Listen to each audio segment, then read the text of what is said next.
Well, hello, hello, and hello again.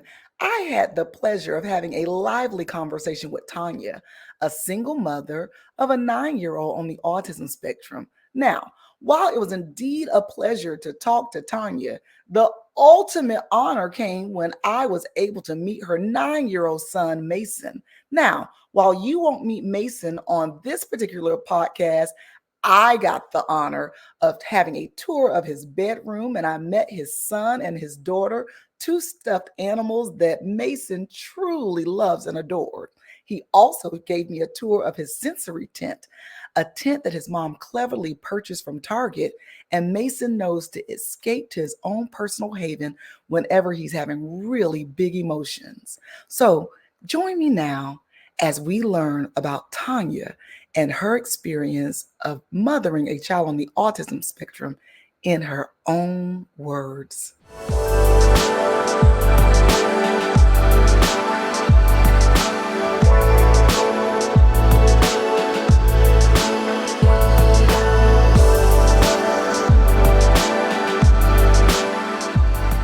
Hello, hello, hello. Welcome, Tanya. I'm so excited to have you with me today. We are going to dig deeply into your story of mothering a child on the autism spectrum. So, I'm going to jump right in because we cannot wait to learn more about you and your journey. Can you tell me about your journey as a mother raising a child on the autism spectrum? What have been some of the most significant moments or challenges along the way? I think the first challenge and the main challenge was noticing as a mother. My son is my third child. He's my last child that I had. So I had already, kind of got familiar with the milestones he should have reached by what age. I think for me, it was when he was about um, one. At the age of one, he started to go backwards. The Mm. foods he would eat, he would not touch. He was starting to line up his toys very specifically. And I'm the type of mother where when I notice anything off, I begin to do my research. And so the first thing I started to research, which I'm going to say it was just God because I don't know personally why I did it, was autism in boys. He Mm. was also toe walking. And so I looked it up and I seen it, but I knew he was too young to kind of, go to the doctors. I live in Massachusetts now, but I was been living in North Carolina before, and I knew they wouldn't diagnose him at that age. Okay. And so I made it a point to just kind of keep a track of everything he's doing that is questionable, see why he's doing it. And then he started to stem. It was, he would be sitting down playing with his toys, and it's just like someone did this, and he's just running, he's pacing, and he's zoning out. Okay. And his name is Mason. I would have to say, Mason, Mason. And then he would just kind of, it's like somebody snapped their fingers again, and he would just go back to playing like he never was. I also noticed at the age of 3, he could operate a computer better than my older kids at his age. And a lot of things people don't realize about autistic kids is they are very smart. They're very smart. Yes.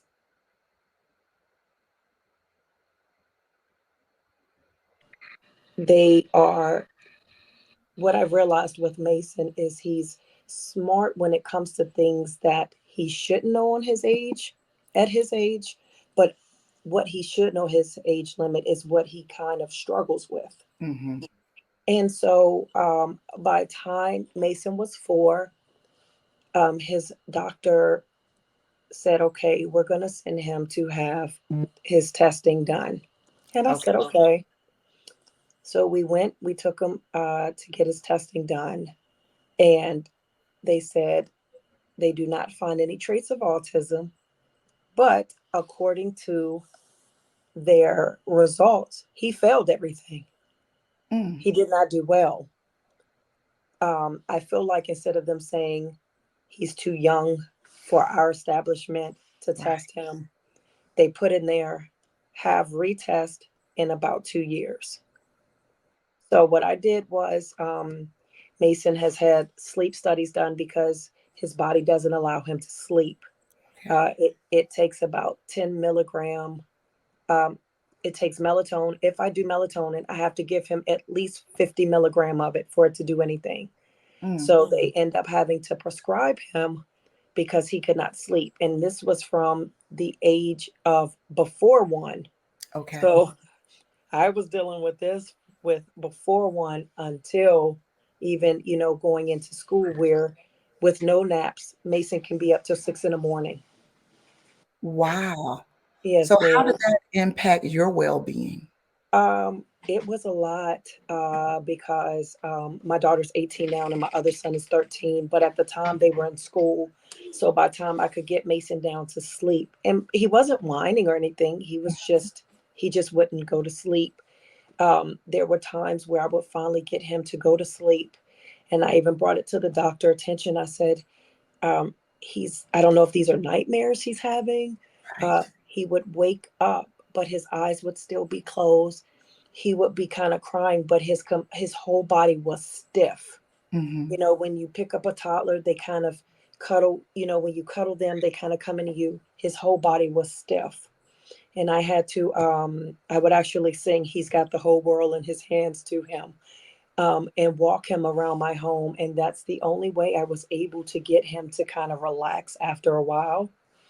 But it was very hard because by the time he would go to sleep, I Mm-hmm. was getting up with my kids to get them ready for school and get them ready on the bus. Boom. See, when you tell that story, it reminds me of this concept that's called hidden responsibilities. And Hmm. essentially, hidden responsibilities are embedded into mothering children with disabilities. That Yeah. means that on the outside looking in, we look like every other family. But when Hmm. you close the door and you look at these little responsibilities that we have in our day. So, for instance, if there are two kids that live next door to each other in nearly identical homes and they both have to get to school at 9:15. One Hmm. mother may have 10 tasks to get their child to school. Another mother with a child on disability with a disability may have 20 tasks. And Hmm. then when we're expected to show up at the same time, we're expected to show up with the same level of energy when Yeah. you've been working all night long. Hmm. Those are hidden responsibilities. I mean, and you had other children to raise during that time. Hmm. Yes, ma'am. Kudos to you for figuring out how to get through that season. Thank you. No, so how is Mason sleeping now? Mason is fine. He's actually prescribed something called clonidine. Okay. I tried everything natural. I'm a mom that tries everything natural Mhm, before I allow my child to be put on anything prescribed. mhm, I just haven't found anything. His ability to, like for natural stuff, my other kids, I can put them on something natural. Even me, it's fine. It does nothing for him. His tolerance is a little more than it should be. mhm, And so they have him on I love it though because he his doctors he had a mhm, pediatrician who listened. His first one did not. His mm. second one said, I'm the doctor, but you're the mom. Who child? And you do not come across too many like that. She said, not only am I a doctor, she said, due to my husband's profession, I also have experience with children of with special needs and who also have autism. So if you're telling me there's concerns, I'm going to listen to you, and I'd rather them say no than say yes. I mean, Boom. I'd rather them say no, he don't, than not to get him, you know, um, to not send him to someone that can give you answers. I'd rather yes or no than to just guess, live through life guessing.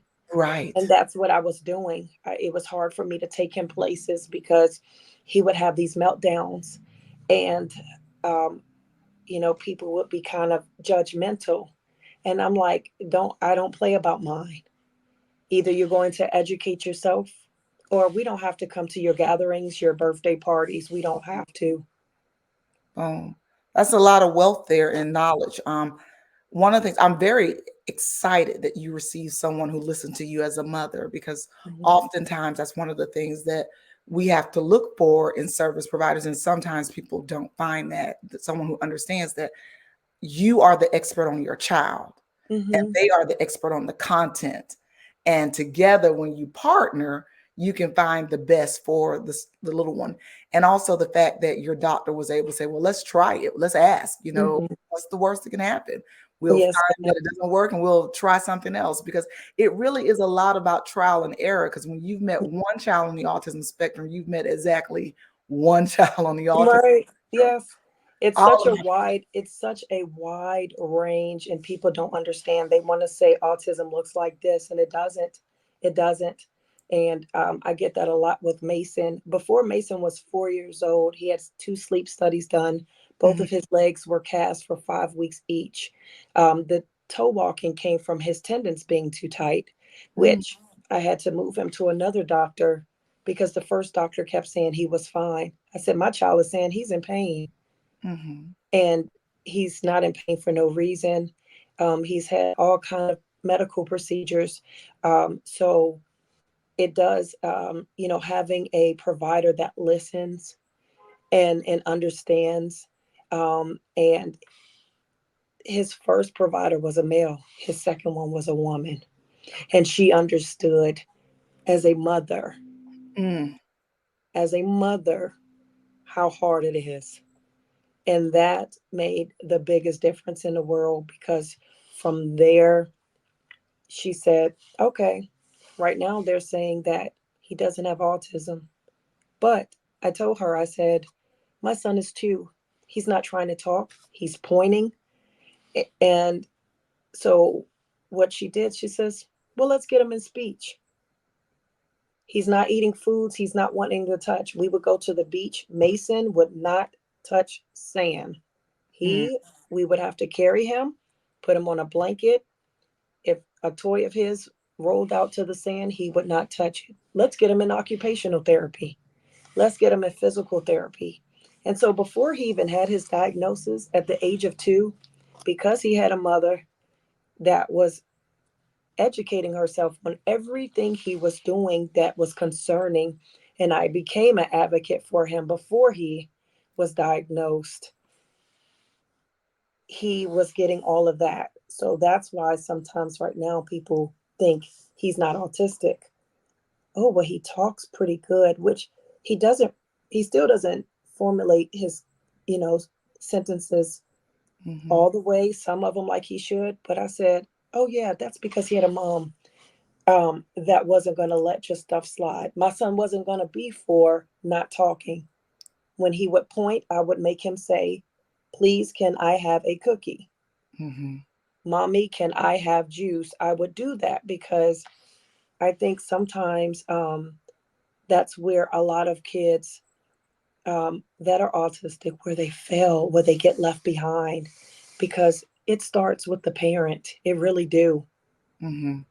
It's I agree with that sentiment, and all of our children have varied levels of abilities at mhm, various times in life. And yeah, as mothers, our job is to find the next logical step and hmm, find out what do we need to do, who do we need to partner with to help yeah, our baby achieve the next logical step. And it looks different for different families, but mm, that keen insight, like, I know this is my baby, I know my child, and I think he can do X, Y, and Z. And then you go after X, Y, and Z. Now, you've talked about service providers. Let's go into like maybe the education system. So, how has your experience navigating the educational system been for you and your child? What supports or resources have been most helpful? And where do you see that there are gaps or areas that need improvement? So when Mason first started school, it was during COVID, so he did not get to go to kindergarten face to face. So what I did as his mom, sorry, I get a little sentimental about this, Oh, um, because I get compliments all the time, but to me, I was just doing what a mother should. I took my whole dining room and created a kindergarten classroom for him. And he had a very good teacher. I was just so, um, up until we left North Carolina, he just adored her. It was her first time teaching at that school, her first time teaching kindergartners during COVID. And she made each one of them feel important. They Wow. did not have a special needs class, so he started out in kindergarten in regular setting. But Okay. she was aware that he wasn't diagnosed at that time, but she knew. Like I told her, he's in a process. So Mm, she would set a time aside after class because with Mason, he's a talker. Everybody that knows Mason knows he does not like to see anybody sad. Your hair could look a mess. He's going to tell you, you look beautiful today. He is just the most loving and kind hearted kid ever. And so she would set time aside where she could just talk to him. He could just talk about whatever. If he answered a question and it was incorrect, she would kind of formulate it. So, well, yeah, Mason, I think you were saying, X, Y, and Z. And he'll say, yeah, to make him think that, he was engaging correctly. So he didn't feel left out.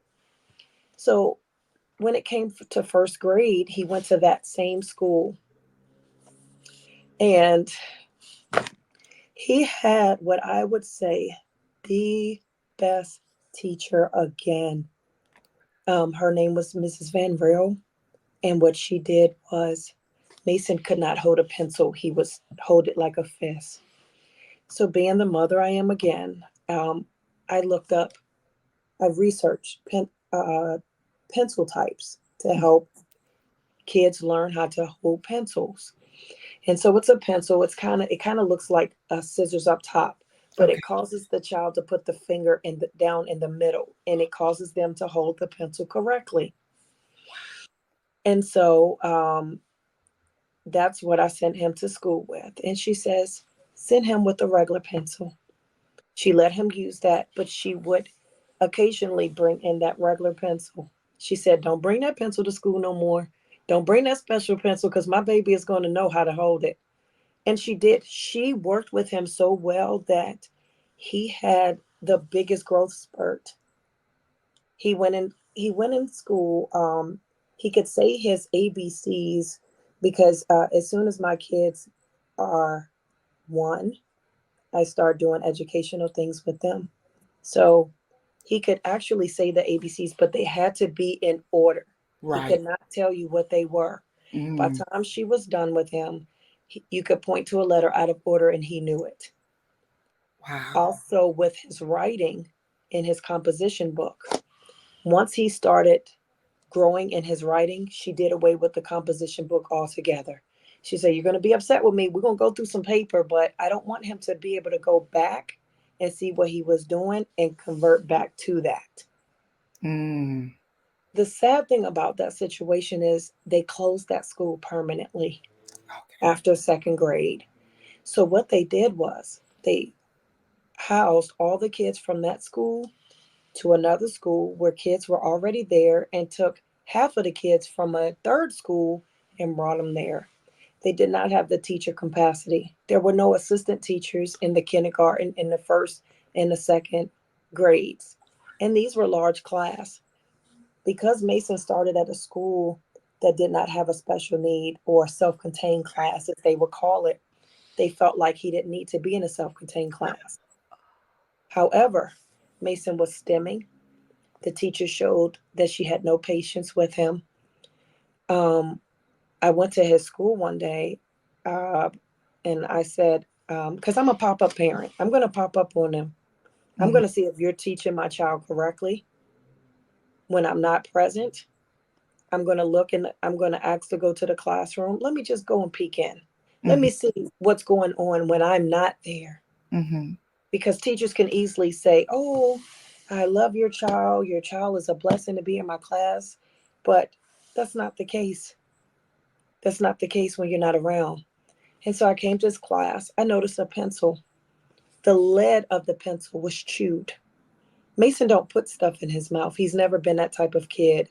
He's very like clean, like.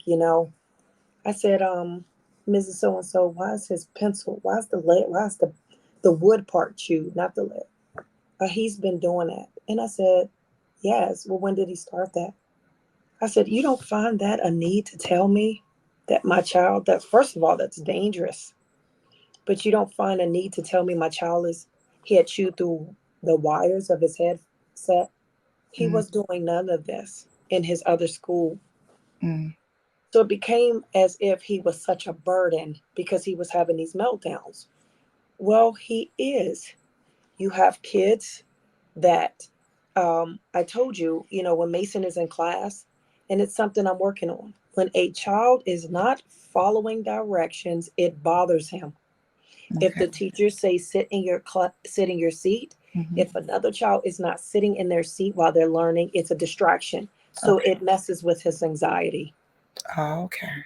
But I told them, when my child goes into a school, I educate each teacher, whether it's the gym teacher, whether it's the principal, anybody that's going to come in contact with him, I educate them on how he is as an individual. And then I also let them know I am available.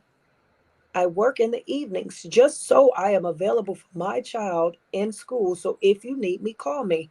If I need to come because my child is having a meltdown, call me. That's my kid. I don't mind.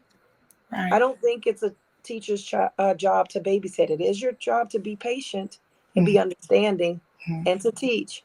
But if you cannot do it, I will come. Boom. He ended up being moved to another class because that teacher, again, it was somebody in that class that was just really bothering him. But that teacher and the teacher that of the class he was moved into, they were very close. Okay. I get a message. Now, let me go back. Mason has always been the child where, from the social worker, I was very good friends with the social worker. The staff, when they were having a bad day, whether it was a fifth grade teacher, this is how popular he was in second grade because he was so lovable. They would go to the class to see Mason when Hmm. they were having a bad day. Oh.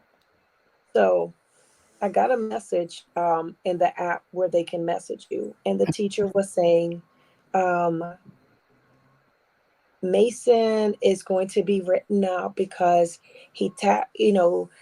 there was an incident. He got upset in the hallway and he hit me on my shoulder so hard where I had to position myself because he was really hurting me.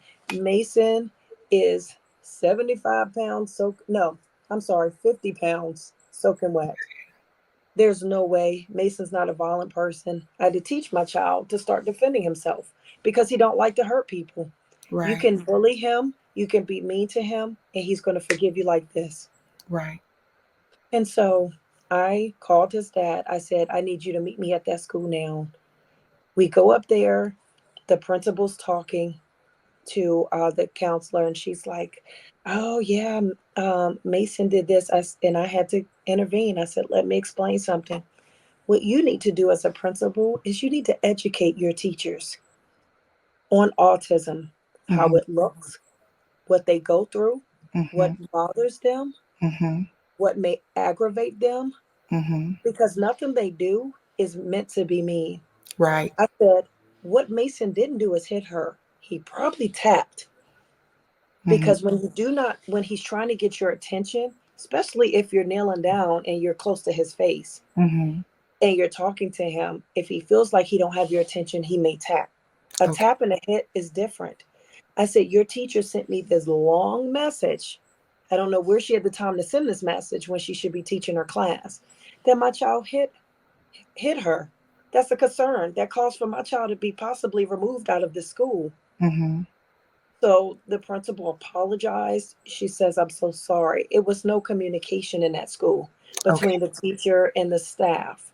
What had me remove Mason and what made him go virtual was he was bullied. Oh He no. was bullied by two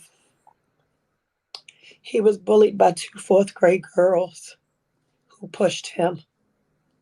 He was an intern. He was staying after school because the social worker, she would bring him home when I couldn't because they didn't have a bus for him. Right. And so she had a meeting, but it was an intern that she entrusted. So the intern was in the office and she told her, she said, I have to run and go check on his class. It's a higher grade. I don't want to take Mason. Let him sit. Any other day, he was fine. Mhm. By the time she came back, they had pushed him so hard, he had caught himself on his elbows. He came home with 2 bruises. To this day, they're still there. Um, they told them that Mason had called them the B word, Mhm. had said some other things. Thank God that social worker knew him. She said, "Not my baby. He doesn't do stuff like that. That is not even in Mason's character." Mhm. But it was just troubling that instead of calling me, the principal couldn't call me herself and said this happened. What she told the social worker is tell that mother if she wants to press charges because it's assault, then she can do that. So I said, you as a principal couldn't take the responsibility to call me and say that my son, my autistic son, special needs son, was in the care of your school, was bullied, received um, bruises from it. You could not call me.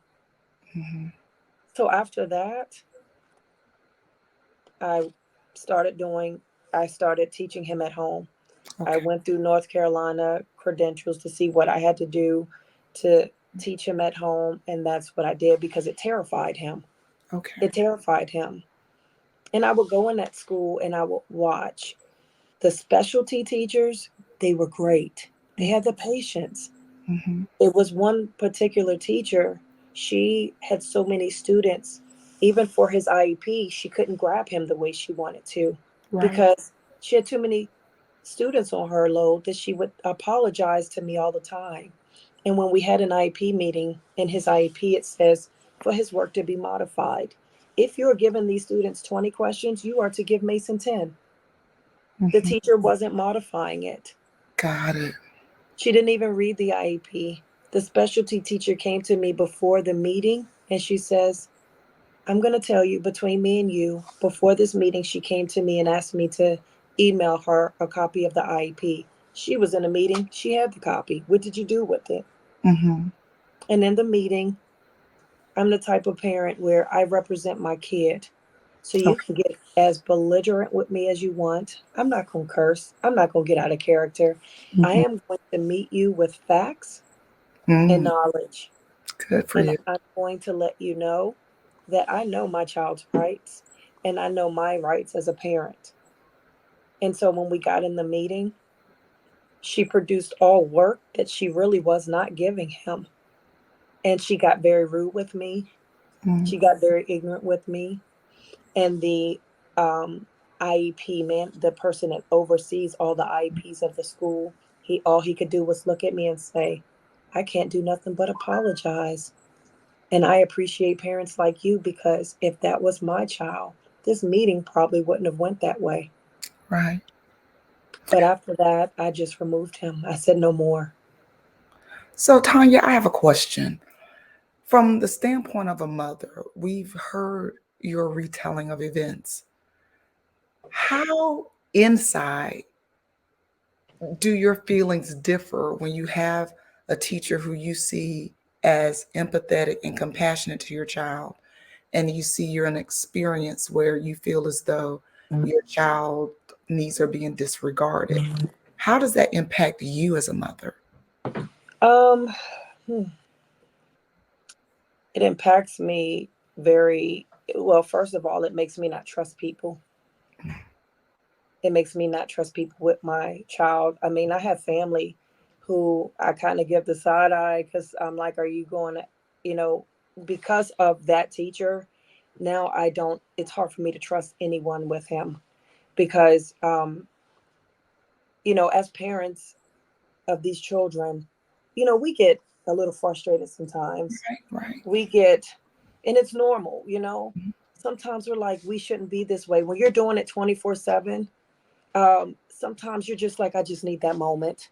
Right, I just need a moment. But every parent don't get a moment. right, You don't get to turn it off and say, okay, I don't want to be a parent right now. Let me just be Tonya. Everyone doesn't get that. right. So it is hard. It's very hurtful. It's any school he goes. or I think about letting him go into, I read the reviews. Mm-hmm. I go into school. I'm Mm-hmm. questioning. Like I know the questions I'm going to ask. I I can really tell now if it is a teacher that is just kind of telling me something to Mm-hmm. make me feel good, or is it a teacher that um, know what they're doing and have that experience. Right, right. See, what you are describing, there's actually a phenomenon that's called institutional betrayal. And institutional betrayal essentially means that you've gone into an organization and you had hopes that you would be treated well. Like, for instance, when you went to the one school and you had such a favorable experience, then you Mhm. go to another organization and you have a less than favorable experience. And so, what institutional betrayal does, because you have felt betrayed, your trust has been betrayed. Now you go into other situations like this. You're ready Mhm. because Yes, you ma'am. now know that somebody can mess with your baby and you are Mhm. always on ready because of that. And even with that puts some trepidation and anxiety in parents. And once you see betrayal, you can't unsee it. And so it's around every corner, whether it's real or perceived, because that institutional betrayal has occurred. And I'm sorry that you had that experience. Um, I'm gonna tell you, um, I actually, um, I'm gonna stand up real quick. Sorry, my phone is about to die. That's okay. Um, I will tell you this. It was, I always say, sometimes when you move and it's not in your plan, it's for a Mhm, reason. And moving to Massachusetts, mhm, the school he was able to, because when we first moved it here, our home wasn't ready, so we were living in a different city than what we live in now. The school he was able to go to, they set the standard. They set the standard. Not only did they look at me like, what kind of IEP is this that North Carolina has going on? Because I don't really see exactly what they're doing to benefit Mason. They put him in a self-contained class. I forget what they call it here, but it's kind of unique. It's something like a communication something class. They word it totally different so the students don't look at as being different. okay. But he had a male teacher, which I was nervous. First time he had a male teacher. Mhm, This teacher was so patient, mm, so patient. He said, Mason's the only one that'll raise his hand and actually want to answer the questions. They had a sensory class.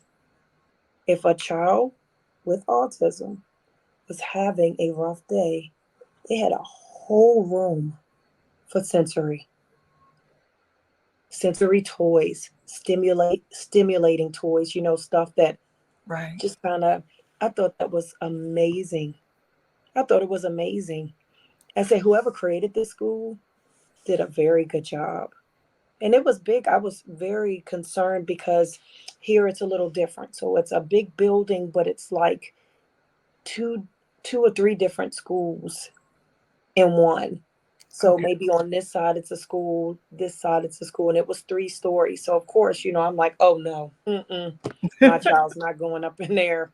No, but he looked forward to going. He Right. looked forward to going.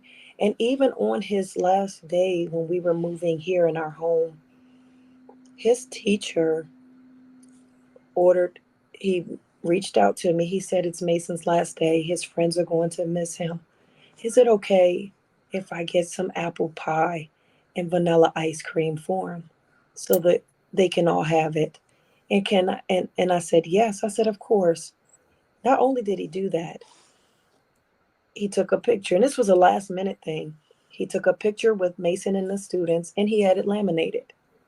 And so I'm like, I had to thank him. You set the standard of my expectation. You That's have set the standard. Mhm. That is important that now you have something that you believe to be unacceptable, and you Mhm. have something that you believe to be the bar. That gives you a barometer by which to gauge what Yes, ma'am. you are experiencing. I love Mhm. that for you. Now, Yeah. as a mother on this journey, what advice or insight would you offer to other mothers who may have a similar journey? What do you wish more people knew about and understood about raising a child on the autism spectrum? So I would say this: never give up. It's not. It is not going to be the same. Your child may need more attention than someone else's child with autism, Hmm. but it's okay. You find what works for you, Hmm. and you also find. I always have this thing where it's called mommy time. Okay. And Mason knows mommy time means mommy time. Mommy needs a moment. I also have tried to keep him, you try to keep them on some type of schedule, Hmm. because if you allow, with Mason being able to stay up all night and everything, I still would make him go in his room. I would put something on his TV that will catch his attention, with colors, whatever, where I knew he was safe. Hmm. But Mason, he's very content. He's one of those, you kind of have to go in his room to make sure he's still there, because he's just leave him be, let him do his thing. Right. But um, you just have to find that niche that works for you. Boom. What works for you may not work for another parent, but Right. it's okay. And be an advocate for your child. Don't just accept anything from anyone. Don't allow anyone to make your child, no matter what storms or obstacles they may have to go through. Don't let anyone make them feel like they're any different. I Right. always speak positive into Mason. Okay. If I was to call him in here right now, I will Mhm. say, Mason, you're great in what? He's going to say, and destined to be great. That is Boom. something that I have not just said it to him, but my other kids. Um, because once he would go to school, first of all, I would pray for him. And I Hmm. would always ask God to shield his ears. Don't allow him to hear anything that's said to him Mm. that is not going to be uplifting. Right. And so you have to be an advocate for your child, no matter what. When they feel like they don't have anyone else or nobody else is understanding, you want them to be able to look at you and say, but my parent is, or my That parents are. Whether mom, whether dad, you want them to be able to know that they're safe with you. boom. And then you set a goal. My goal with Mason was, he has a learning delay. He's actually not on third grade level, Okay. but they know he has some type of knowledge. So they didn't really feel like they should have to really keep him back like that, because they knew. So Hmm. I would find there's websites out there. A lot of kids with autism, they're into electronics. Hmm. I Googled every type of learning site possible. Mm. If you have a child it's hard to read, reading eggs is a really, really good one. Okay. It helps them sound out the words, all of that. It's really good. It's really, really good for them. It's some that you have to pay for. It's some free sites. I would Google a lot of free sites, Okay. but just be an advocate and love on them. Boom. Love on them and meet them where they are. Whatever they like. Mason is a talker. He's very passionate about the things he like. One Uh-huh. thing I do love about my awesome son, and I spell awesome different. I spell it AUS, so we can put that. I'm sorry, AU, and Uh-huh. then the rest of the word, so we Boom, can bang, pow. put that autistic beginning in it. I love But one thing I love about him is he loves old school stuff. Bugs Bunny. Uh, it. Woody Woodpecker and all of that. Where me, I wasn't into that, but I meet him where he is. I'll Mm-hmm. take something like that and I'll turn it into something learning. Let Wow. let's count how many times the Bugs Bunny hop, or how many times he does this. When we're in the car, Mason, let's play I Spy. Show me something that's this color. Show me something that's that color. We go to the library. Even though he can't read on his level, he loves reading. But Right. you just find what your child likes Right. and you just show them that you're willing to love that thing too with them. Boom. And then and be, when I say be an advocate, get them all the, whatever type of therapies they need, because your ultimate goal is for them to be successful in life. Because as parents, we're not going to always be here. You want Right. to know that you have put everything into that child, no matter the age, because I'm a firm believer, no matter their age, they're going to always need us. You Right. want to put into them everything that they need, you have done. Boom. I love it. You said something in this that just resonated with me because my baby is 17 years old and I still say the exact words, mommy needs a moment. Because there's Hmm. sometimes where it's a lot. And Hmm. sometimes to make sure that I'm always speaking from a place of love and respect because I'm human and my emotions move with situations, emotions change, but my why always stays the same. And I always want to be a person you can talk to, so I will say, mommy needs a moment. Now, Hmm. what are some of the other strategies that you use to support your own well being as you embark on this unique, challenging, yet supremely rewarding mothering journey? Well, I'm going to tell you this before I say this. I'm a very transparent Uh person. huh. I get told all the time I should be a motivational speaker or whatever, because I'm very transparent and I try to help people through what I've been through. Mm-hmm. I'm a veteran, and so I do suffer from mental health, Okay. and so there are times that I question myself, and sometimes it dwells with my mental health. Am I doing enough for Mason? You Mm-hmm. know, um, One thing about Mason is he is the literally the definition of a miracle child. While I was carrying him, he was actually born December 20th, but he wasn't due to January 14th. There were two knots, big knots in the umbilical cord from me to him. So my son got bare minimum oxygen, bare minimum food. The doctor's first words was, "This baby shouldn't have never made it." I know why he made it, but that was his first words. So I even went through this thing of faulting myself. What did I do? Was I stressing too much? Was I this? Was I that? But after everything was said and done, I said, God didn't give me this task for no reason. Boom. He knew. When you have doctors and professionals tell you, I wish we had knew more parents like you. When you have teachers that say, I wish we had more parents like you know you are doing the best you can for your child. Mm-hmm. And that's what I get. Not to brag on myself, because it took me a minute to get there, Mm-hmm. but learning Mason and knowing that when I need a moment, Mm-hmm. that's when I tap in. Right. His godparents were my safe haven, because Mm-hmm. when I needed a break, they'll take him for a week, a weekend, Mm-hmm. whatever it was. But then I had to back off of them because it was, he ain't got no autism. He don't have no autism. But now they have a grandson that is died as autism, and it's different.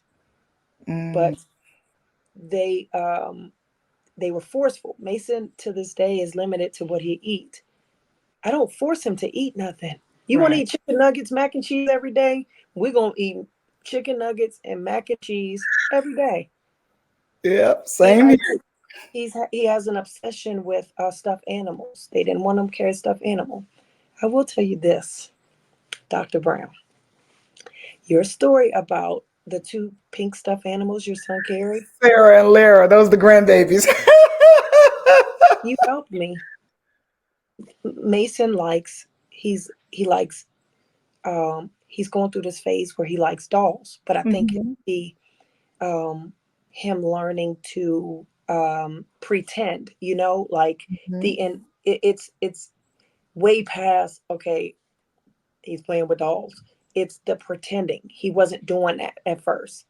Hmm. I was so caught up on, oh my God, what are people going to say about my kid? Right. What are people going to say about my kid? He calls them his babies. Yep. Same And here. so somebody had to tell me their toys. Who said this toys was specifically for this and this toy was specifically for that? Let Right. him be. Boom, Let him bang, be. He plays with boy toys too. It's like, but let him be. Let boom. him pretend. Let Yes. him do his imagination. He's using imagination, and that's something he was not doing. So when I seen that, I said, okay. That part. And he's 17 years old. And one of the things that when you educate yourself on the characteristics of autism, again, behaviors have reasons. And Hmm. one of the characteristics of some individuals on the autism spectrum is an attachment to inanimate objects. So it's Sarah and Lara now, but it has been stuffed animals like Beanie Boos in the past. It's been a book. At one time, it was a Captain Underpants book. There's not been a time in my son's life that he has not had something that he Hmm. carries around with him every day. And one of the reasons why I embrace Sarah and Lara so much is that I see him modeling what I consider to be good parenting skills. It's Yes. beautiful. I mean, like he would get me together if I like he left me here the other day and that boy half worried me to death, Hmm. getting pictures of his babies and making sure I was doing right by them. But in my brain, I see, because my son has always learned with concrete things. I Hmm. now see, you know what? When my child is blessed with children of his own, he's had an opportunity to practice, healthy parenting, Yes. engagement, and interaction because he models what he sees me do with him. So Hmm. I love it. Those are my And that's what grandbabies. that's how I feel about Mason. Mason has Mm, always have. I mean, I it's some still in North Carolina in the storage, but he has like this obsession with stuffed animals. Like the dolls, yeah, but if he leaves the house, it has to be a stuffed animal. hmm. And he has so many. He was obsessed with Sonic. He loves Sonic the Hedgehog. So Uh-huh. he has it in a book bag style form, stuffed animal, and a small and a big. But he has different ones, and I notice he is. It's the colors Right. and it's the softness of it. Mhm. Mason, like I said, at a young age, he's had um, his navel reconstructed. He's had his adenoids removed. He'd had his tonsil shaved. And this is all of these procedures from 2 to 4. And it was a stuffed animal that I always had Mhm. that comfort him. And Right. so, he'll tell you, these are my babies. That part. My baby is asleep. My baby's punished. Baby's not eating. But I start looking like, and I always say, you're going to make such a great dad one day, kiddo. That part. And he's like, yeah, mom. But he's like that with anything, you know, because I've been pretty much doing it by myself since he was Mm. educate. I had to educate his dad too, because his dad never really took that time as when he was a baby to really understand him. Okay. And so that's where a lot of my depression it came from because going through postpartum and also dealing with a baby that is just not sleeping, Right. I was very blessed, I'll say. My two oldest, they slept all night from the time I brought them home. Right. So it was an unfamiliar thing for me. And so um I just learned him. And Mason knows now that when he's with mommy, he's safe. I He love does it. not like to be out of my presence very long. Hmm. If I say, Mason, you're going to go to so and so's house, I'm coming back, right? Yes, you are. Yes, you are. He comes I back. absolutely love Yeah. it. You are his safe space. He's so in tune with me that um, one thing I love about him, I could be downstairs in my house. Hmm. Mom, I love you. Mom, are you okay? Mom, are you feeling okay? Did you Hmm. eat? Do you need some water? It's Hmm. almost like he be, and I don't, I try not to be transparent with him when I'm emotional or anything because Right. he's such an Mason is such an emotional kid. He's grateful for anything. Right.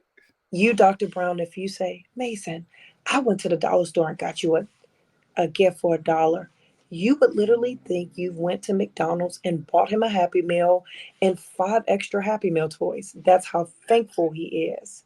He is just, he's like a kid like no other. So, he helps me deal with my emotions, with my feelings, with whatever I'm going.